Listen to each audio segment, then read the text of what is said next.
Hello, all my friends. Let's read chapter 5 of the Dragons of Blueland. Back to Nevergreen City. High, high over the desert flew the dragon, the hot wind stifling him, the hot sun parching his throat. He strained his eyes to see each object on the sands to make sure it wasn't a man. At last he was over Spiky Mountain Range, panting for air and water. He circled down fast and plunged through the trees to a mountain brook. He had seen no one on the desert. I'll rest here until dusk, he thought, sticking his head right under the cool, gurgling water. Then he lay down in the brook on his stomach, carefully keeping his gold-colored wings out of the water. As he dried off on a sunny rock, he listened for noises of men and dreamed of how he and Elmer would rescue his family. Once he heard children's voices, but a woman called them together and they went off in the other direction. School picnic, he thought, as he shook out his wings for the long, hard trip ahead. He wanted to reach Nevergreen City by morning without stopping. Up through the trees and over Seaweed City flew the dragon.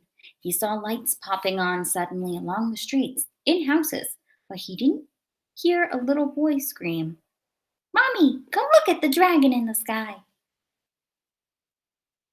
It didn't matter. The little boy's mother only said, "Chester, I told you to stay in bed." So Chester was the only one to see the dragon, and nobody believed him until later when the dragon affair had become famous. As I remember, Elmer said he lived right across the street from a park, thought the dragon as he hurried on. Yes, it was Evergreen Park. But what if I can't find him? The wind beat back his tears as he raced over Seaweed Bay, over Mr. Wagon Wheel's farm and the zigzagging brook.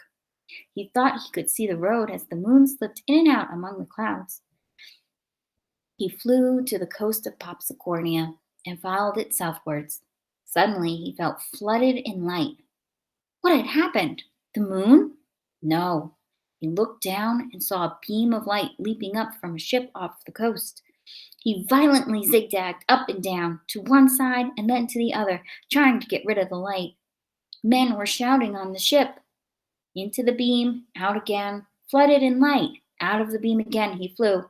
He knew that the ship's searchlight had found him accidentally, but as it tried to follow his flight, he thought wildly, "How well can they see me? What do they think I am?"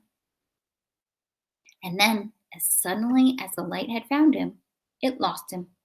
He sped on in the comforting darkness, his heart pounding hard with fright. As dawn began to break into the sky, he saw Nevergreen City Harbor, the lighthouse, and in the center of the city, a large green shape. Evergreen Park, he thought with relief, and he quietly glided down among the trees. No one had been on the streets to see him. That's the end of chapter 5. Next time we'll do chapter 6, Elmer to the rescue. See you there. Bye.